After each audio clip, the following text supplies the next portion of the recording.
Hi, welcome to the Breakthrough Hiring Show. I'm your host, James Mackey. Very excited about today's guest. We have Brad Beach on the show. Brad, thanks for joining us. Thank you for having me. Yeah, very excited to have you here. Brad is the founder and CEO of Tailored Management and Jobvious. We're very excited to learn about both companies and really dial into what you're building at Jobvious and why you decided to start the company. But just to start us off, it would be great if you could tell us a little bit about yourself and how you wound up to where you are today. Yeah, absolutely. I graduated from Ohio State University, degree in economics. My first job out of college was working for ADM, and I was doing agricultural commodity buys on the Chicago Board of Trade. And I lived in Cincinnati at the time, and I was desperate to get back to Columbus because that's where all my friends were. I looked in the newspaper at that time, that's what you did for a job. And I found an ad for a staffing manager at Robert Half, and I applied, got the job, realized I loved working with people, loved the business, stayed there for 6 years. Couldn't really wrap my arms around the large company culture. And so I decided to leave and venture out on my own. And that was in 2000. And that's the founding of Tailored Management.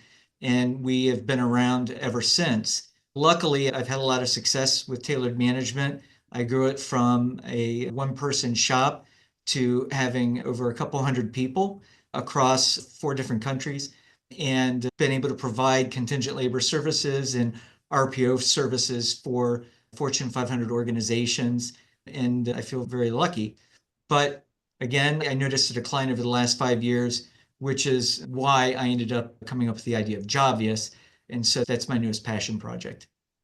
Yes, that's it's very exciting, and I was happy to learn that you started off at Robert Half, very similar to how I got started in staffing over at K-Force.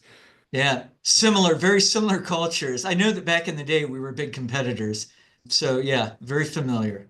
Yeah, and there was a lot of turnover, at least when I There was there probably right. still is. Yeah. So it's the organizations, at least at the time, were probably incredibly similar because you had people going from one of them to the other. And it Yeah. seems like you had sales reps who had worked at every major staffing organization. If they had more than a few years in the industry, it seems like the turnover was so high. It was exceptionally high. And I think it was expected in that Yeah. large industry. They didn't try and solve that problem. So they just kept hiring and anticipated people would be leaving within a year because the metrics that they held you to were very difficult and very Oh hard yeah. to achieve. Well, yeah, mine we were talking about this earlier. Mine were I had 100 cold calls a day plus three in-person meetings a day, which Yeah, I is don't know how. Yeah, first of all, that's not, unless there are two of you, that's not even humanly possible. I think that we used to have 10 or 12 out face-to-face visits that we were required to have. And so we were calling every friend we knew that worked anywhere to say, hey, could I come out? Maybe I'll take you to lunch just to mark it on our sheet that we got a visit and to keep people at bay. yeah, it was a wild time for sure. I just remember as a SDR running around in my suit, with a tie. It's 90 degrees in DC, so it's hot as hell and humid. Running Yep. around all these government contractors, trying to get in front of CFOs, and I was like 21, 22, and it's like, okay, I got to find a way to add value to this like 50-year-old CFO of this big GovCon. It's It, pretty hard to well, do when you don't know what the hell you're doing, right? You're just you smiling. learn on the Right. fly, right? Yeah. You learn and you get better with every meeting. It's funny you talk about running around in a suit and tie. I remember those days. And now the majority of your audience probably can't even conceptualize that, right? Because who wears a suit and tie anymore, except for maybe Jamie Dimon and other Fortune 500 CF or executives. But it's virtually outdated. Nobody does it. But it was a requirement back in the Robert Half days, probably at K-Force too. You had to wear a suit and tie every day to the office. Oh yeah, on a pretty on an SDR salary. Yeah. Exactly. I can't even, yeah, you didn't, that was a long time ago. It's not like you were making huge sums of money regardless, but it was an incredible learning experience. Oh yeah, for sure. It made me really toughened me up, and it just got me in the motion. Being good at business development. I didn't really see myself as a natural salesperson. Yeah. And in fact, I almost had. Remember, I was telling you, they created the SDR role for me because they didn't have one.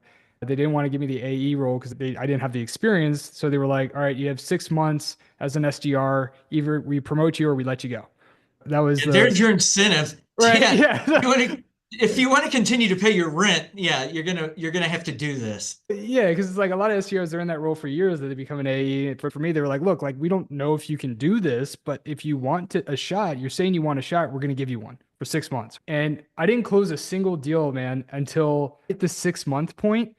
And then a bunch of deals closed, and I ended up like doubling my goal, like within the last, but like literally nothing closed until that last like couple weeks at the end of the 6 months. I had closed nothing for Sweating five. bullets. Oh Yeah, yeah, like man. I was stressing out. I was yeah, so I can stressed. imagine. Yeah, I bet that probably is an event that you remember so vividly now that gave you the courage and the fortitude, right? To Oh yeah. know that you could go out on your own. If I can pull it off over at K-Force, I can certainly do it on my own. Oh, for sure. I'm sure that your experience. Was that one of the reasons you started Tailored Management? Yeah, precisely. Yeah. Yeah. I knew I couldn't work in that large corporate culture. I knew I wanted to go out on my own.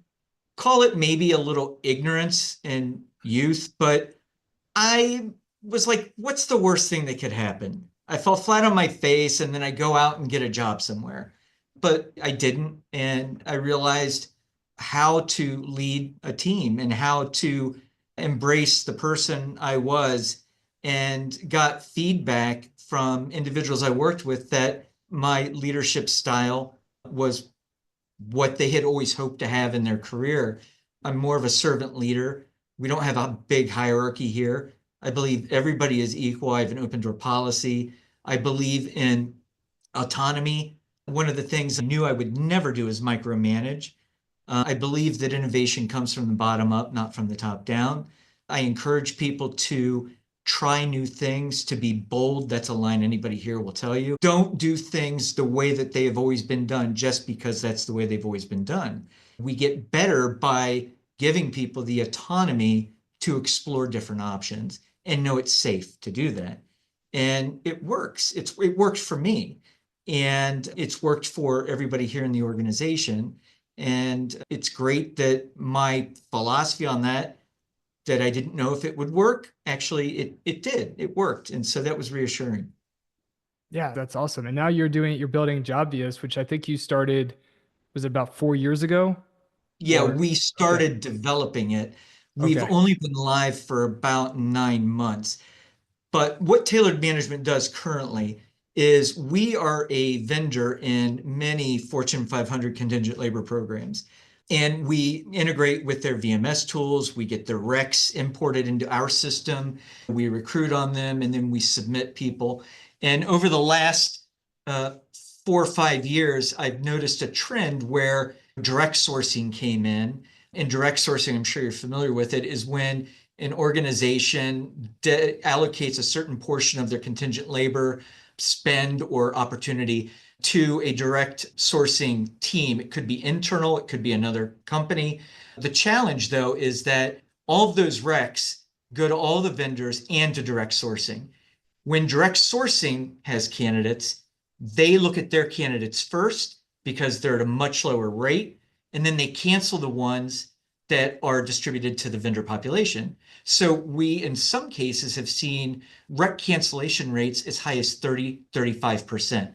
That Because passed through to you as an agency because they fill so 35 or they have 35% of yeah, the candidates so let's self-sourced. say there's 100 recs released this week, and let's say that there are 20 vendors, and then you have direct sourcing. Those recs are going to direct sourcing as well, and all of the vendors are working on it. But Yeah. direct sourcing provides candidates at a significantly lower cost Yeah. because they have first dibs many times where they get them before us. And so what happens is we work on them and then we submit candidates, and then the rec gets canceled because someone from direct sourcing found somebody. In addition, the vendor population exploding. We have clients that have 200 million in annual spend, which sounds like a lot, but when you divide that up amongst 50 vendors or 60 vendors, 70 vendors, it's not that much. And here's the catch, is that company that spends 60 million annually, as a participant, as a vendor, we have to submit to every one of those recs, even though on average we might fill 1 out of 5 or 6 or 7. And Yeah. the margins as aren't exactly robust. And so it's become increasingly more and more challenging to be profitable in these large programs because they have an overpopulation of vendors. And you would think that they would understand that it doesn't make sense. And I think sometimes they do, but the politics within large companies doesn't afford them the luxury of just cutting vendors because of the changes that are happening. And so they remain overpopulated. Yeah, this is a very interesting concept. I think what ends up happening is it's just like self-fulfilling prophecy in which they work with multiple vendors, and then of course you also have multiple agencies working on that, and they have to balance out the fact that maybe they're only filling 1 out of 5 roles or 1 out of 6 roles. And so they can't really put all their eggs in one basket and focus on possibly even that customer as much as they would potentially like to, Right. because they're operating in a contingent business model. And of course, like when you're dealing with Fortune 500, there's assigned team members and whatnot to certain accounts, but it also makes it harder. That model actually makes it harder for the agency to produce great results for the Fortune 500 company. You can't reinvest. If you're barely making enough money to get by, you can't reinvest in continuous improvement. And that's the biggest challenge because I know we want to provide exceptional service, over the top service, but you can't do it if it's going to result in a loss on your books every month. And so these are the challenges that we face. To give you an idea of kind of the mindset, I had a conversation with a client, which I won't name names, but they have a massive program, 900 million in annual spend, and they have 200 and something vendors.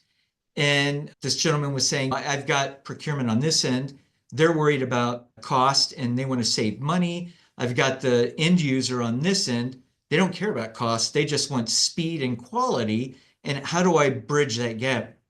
And I said, one simple way to do it is cut your vendor list in half, go back to the vendors that remain, tell them that you want a 4% cut in rates. They will be happy to oblige because you just doubled their revenue opportunity, and then they'll reinvest. And the response is, you can't throw the baby out with the bathwater. You need to have vendors in the pipeline because vendors always become lethargic and complacent. I said, no, they don't. The only reason they become lethargic and complacent is if they are just continuing to see diminishing returns month over month for the same amount of effort, money, and work that they're putting into an organization, which is essentially what starts to happen, right? When every time you add a new vendor, it's one other person you're splitting that pot with. And I thought, why can't you, in theory, have the vendors partner with them, talk to them on a regular basis, find out what they need to provide better service, find out what their challenges are, and you have this wonderful relationship if you can do that, where vendors are bought in and obligated, right? Because they were the chosen one or the chosen ones, and they see you investing all this time in them.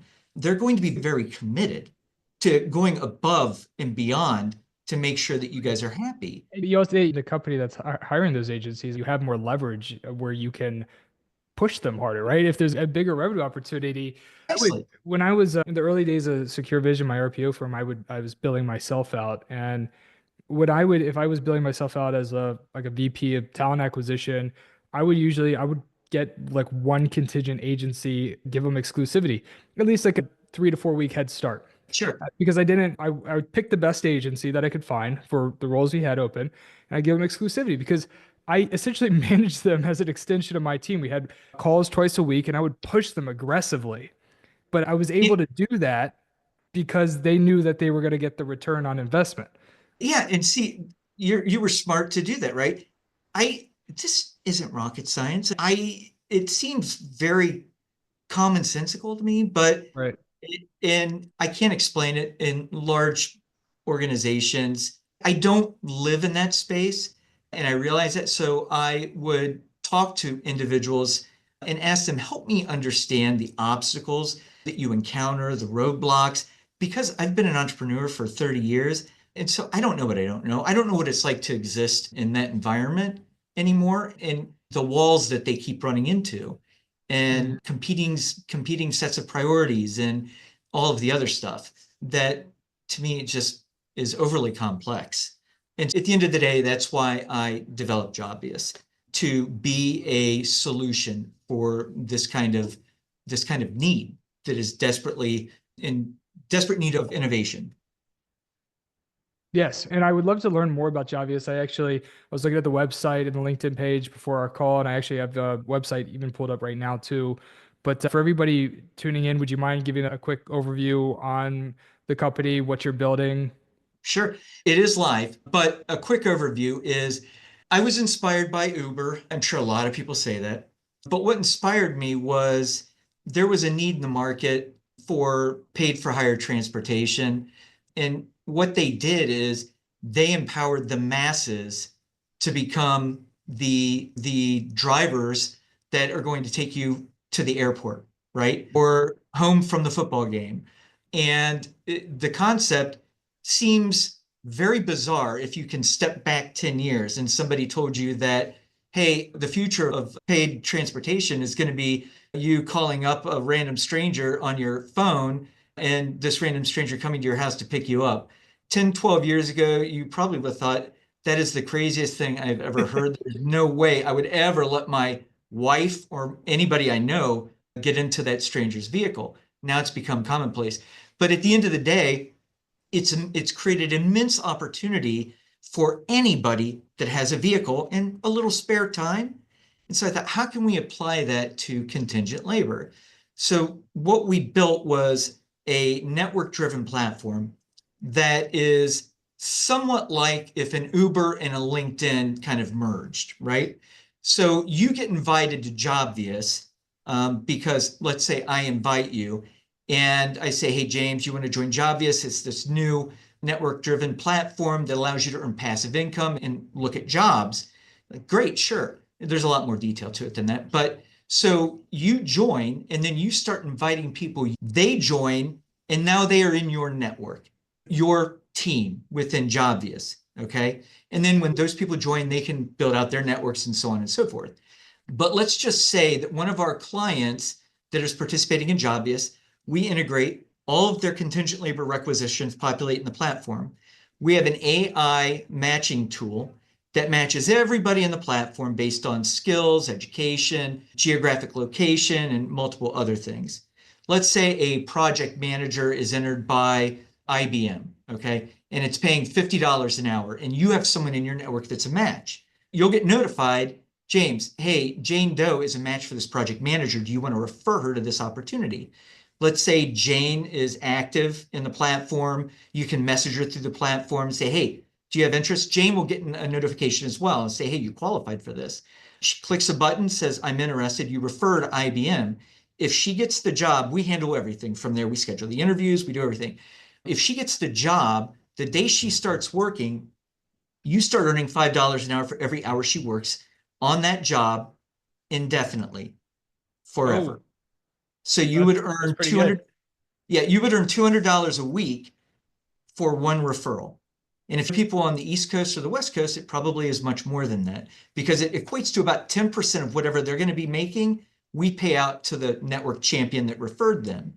And that's tracked through your dashboard on Jobvious. Everything is measured. You see how many hours there are. You get a direct deposit every Friday, just like a payroll check into your account.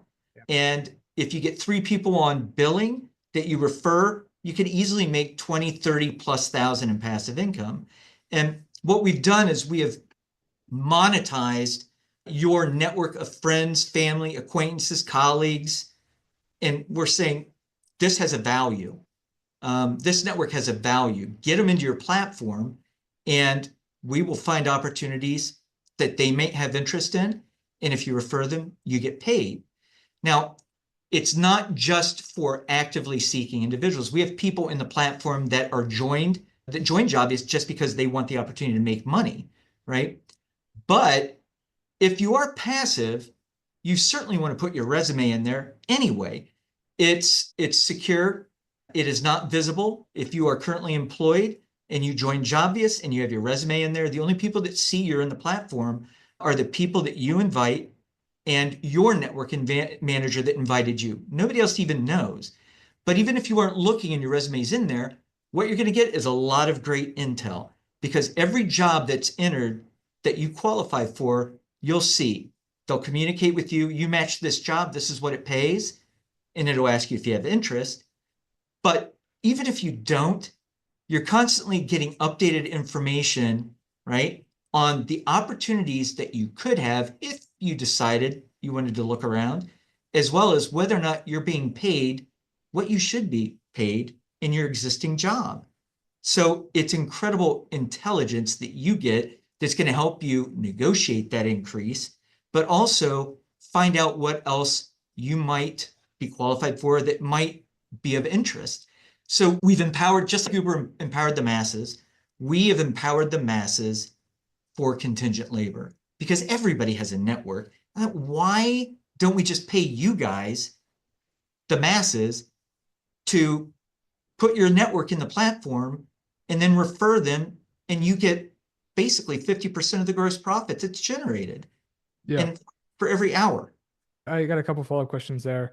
When somebody is referred, does the evaluation occur up front or does the evaluation occur after, let's say the IBM, right, says, oh, that person seems like a fit. We would like to move forward with them. Just curious, like when does an evaluation occur of the candidate's skill set? And is that handled by your team at Jobvious or is that the responsibility of the end client company who's paying for the contractor? So there is an obligation on the network champion to ensure that individual is qualified, right? And that they are a good candidate because your reputation's on the line, right? If you refer a lot of bad candidates, you're going to get dinged, okay? And then people are going to pay less attention to the people you're referring. But let's say in the IBM example, in the event IBM says, we want everybody that you refer to us to be verified and assessed, we would say, okay, we have an integration and a partnership with a company called VeriClick, and they do facial recognition verification of ID. So individuals that are taking the assessment, if it's a technology assessment, you don't have one of those situations where the person that's taking the assessment isn't the actual person. And so that's the purpose of the verification. What's the name of that partner again? The partner that does that? VeriClick. VeriClick. Okay, Yep. that's interesting. Yeah, that's Yeah. cool. And then they have an AI assessment tool as well. And so if the client does want to have that, we charge them an additional cost for every submittal that they receive because there is a cost to that. And I don't know what the cost is off the top of my head. I think it's $3 per referral, Mhm. which is minimal, right? But then they get a verified and fully assessed submittal. And so that solves the problem there, of course. Now, if they don't want to do that, then there is no cost unless they get a referral and hire somebody. At which point, if they're going to, and most of these, they're going to interview everybody anyway. Our Yeah, clients do. And usually you're going to look at a resume, make an assessment of whether or not they're qualified, and then schedule them for an interview. And a lot of our clients do that too. So it's just really up to the client and what their preference is. that's great. And it's we could totally pass on this, but I'm curious, can we talk about your pricing structure on this call, or is that Yeah, something? sure. Okay, so I'm So just curious, like how that, because I'm wondering, is it like a base subscription plus the hourly component plus the evaluation component, or is it what does that business model look Well, like? yeah, so this is going to sound very shocking probably, but there is no cost for Jobvious. We will implement and deploy it at no cost to a client. We openly invite all of the associates of that client to join Jobvious, which then gives your own employees the opportunity to earn passive income. And we've done that with a couple clients. We learned how exciting it is for your employees. For a couple of our clients, when they released this to their employees, the employees were ecstatic. And guess what? Your employees start referring tons of people because they're going to get paid. They Oh, fill that's your really cool. Yeah, they fill your jobs quicker. And if I'm working at ABC Company and I refer James to ABC Company and I'm making $4 an hour off of you, I'm going to make sure you're happy so that it increases retention. And Yeah, so you call up it your buddy like, hey, I think you should stay at this job for the next few years. and so it increases retention of contingent labor. And we Right. have this all documented in white papers. It increases referrals tremendously, exponentially for contingent labor. And you end up having a very happy workforce, not just contingent workforce, but your own employees that get the opportunity to take part in something larger than their UI/UX position or their accounting job. So what about does this, if there's like a temp to hire situation, how does that work? And then what about for like perm placement, right? If somebody wants to hire direct, can they use Jobvious? Well, a couple things. And you asked about pricing, but our pricing, typically industry standards for contingent labor is what we see is anywhere from about 40 to 48% markups is pretty much what we see in the industry. Jobvious provides contingent labor at 34 to 36% markups. So it's a cost saver as well. And so companies can save money, increase retention, have a very engaged workforce. There's tons of benefits, no cost to implement and deploy. And as far as contract to hire, that is certainly allowed. We do ask that they stay on, I think, for 700 hours before they convert. But what we have found is even with clients where we have those agreements in place where they can hire without a fee after a certain amount of time, we're seeing a lot of our clients extend those engagements longer and longer, depending upon we have contractors that have been out at a client site and for 6, 7 years, which seems crazy, but it Yeah, happens. that's great. Yeah. Yeah. And as far as direct hire or perm, I get that question a lot, and we have not deployed that within Jobvious just yet. And I'll share with you why. When I first started doing a lot of research on this passion project, I did a lot of studies, a lot of trials with working with clients about internal referral programs for direct hire. And what I discovered was in most organizations, they aren't going to sit there and rave about their internal referral program because it's lackluster. It's usually here and there. They don't really, it's there, but it's not like we're really investing in it. It just doesn't motivate people to get a $2,500 bonus for referring somebody. And then you get part of it up front, you get part of it after 90 days, and then you might not get the last part until after 6 months. It just isn't motivating. And the one payment is appealing, but it still isn't incredibly motivating. But when you talk about people with contingent labor having a continuous stream of passive income, it's incredibly motivating for people because it's my side gig. I can build this, I can count on this. It's going to pay me dividends. If I have 70 people in my network, it's going to pay me dividends potentially for many years to come. Very different kind of mindset. And it allows people to have, if you will, a side gig that is their business that is going to help them have more financial independence, more financial freedom. And that feels pretty good to be able to try and create something like that. Yeah, I like the idea of dialing into the staffing use case. Just get like really good at that use case and that type of customer versus going too wide and trying to Yeah. solve everything at once. We're coming up on the toward the end of our episode. I from an adoption perspective, I'm curious if there are specific types of organizations, industry, company size that seem to be benefiting the most or that you think would be ideal, or is it pretty much any type of company? What are you saying? I think right now, the companies that we are targeting are probably your Fortune 1000 Mm, organizations. And as far as a specific industry, there isn't one specific industry. Just about every company uses IT, accounting, finance. The positions yeah. are very similar from one company to the next. The difference is culture, typically, and that's really what people hone in on. But if you have employees in the platform that work there, who better to describe the culture than them to prospective contract labor people? And ideally, what I would love to see happen after we get beyond tackling the Fortune 1000 is I see the 20-person architectural shop down the street being able to really capitalize on this because they don't have the expertise. They probably don't have an internal recruiting resource. They don't have the knowledge. And so they end up spending a lot of money on Indeed or ZipRecruiter or a search partner to find each and every one of those people. And so opening up the door to additional resources to them, whether it's an architectural office, accounting office, salon, it doesn't really matter. Because I bet if you think about your own network, it's probably incredibly diverse. I suspect it's not everybody in staffing. You probably know tons of people of all different backgrounds. And that's better for you as a network champion is to have a diverse skill set of people in your network.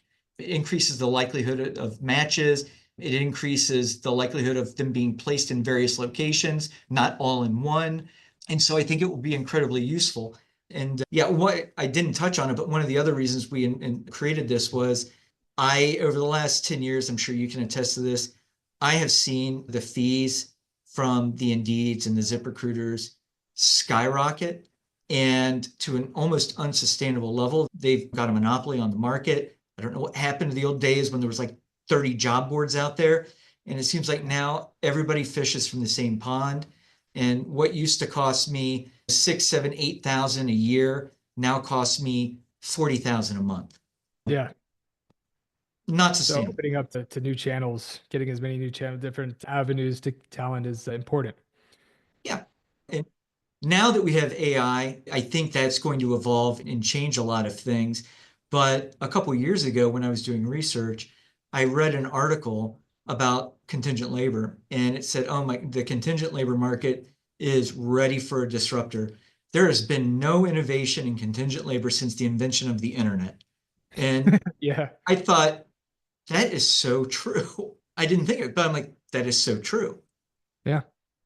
It is. That's both of us have started product companies that are assisting staffing efforts in one way or another. Mine is directly working with the staffing companies. Yours is working directly with the Fortune 1000. So different play, of course. But I saw the same similar opportunity to you. It's like when it comes to just the staffing motion in general, there's been such a lack of innovation. And it's coming at a time, particularly now with AI, that staffing motions are going to have to evolve, and the Oh ones that gosh, don't are going to fall by the wayside. And it's going to happen really fast over the next 18 months.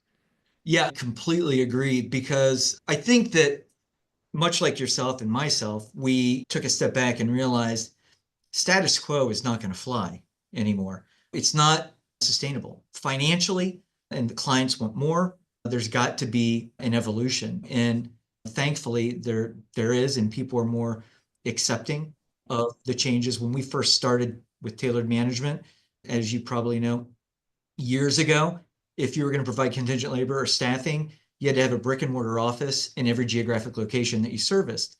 And I thought, I don't want to have manage a bunch of offices. There's got to be a better way. And so one of our clients gave us a test. They asked us to help staff in an Albuquerque, New Mexico office, and we're in Ohio.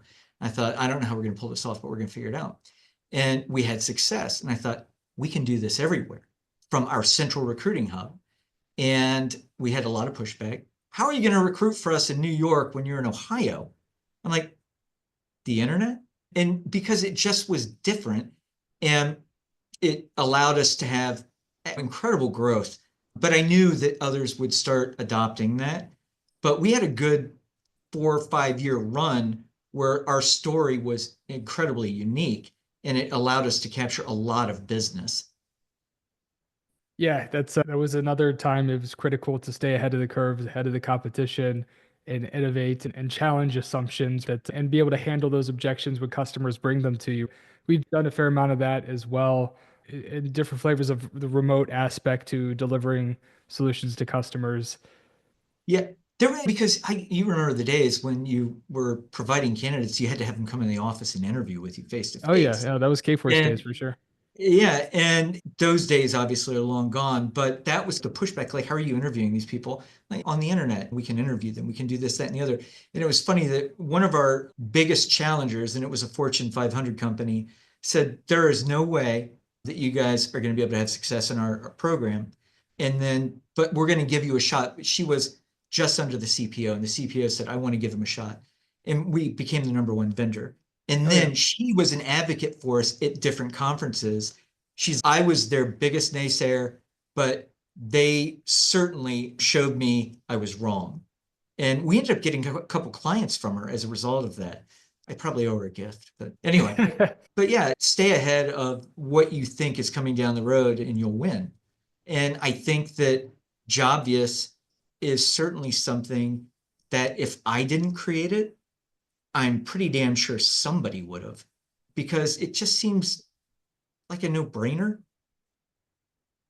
Yeah, it makes a lot of sense. I think it's a great concept, and I'm really excited to continue to hear from you on how it's going. And maybe you can come back on the show in 6 months or a year and talk to us about progress and more feature build outs and what you've learned. That'd be really cool if you're open to it. Yeah, absolutely. Love to. Love to share the story. I love talking about this business, as I'm sure you do. It's you've been in it for so long, you know the ins and outs and what's really needed. And having the freedom to be able to say those things is is liberating. Definitely, for sure. And Brad, Yeah. we're up on time here, but I wanted to say thank you so much for joining us today. You've added a ton of value to our audience, and I know they're going to enjoy this episode. So, again, thank you for joining me today. Thank you very much, James. I appreciate it. Had a good time. Likewise. And for everybody tuning in, make sure to stay on top of recent episodes. We've had some phenomenal guests, including Brad here, and we also had Hugo, president of Kelly Services. So, we're going to continue to bring you some incredible folks to share their insights on the show. Take care.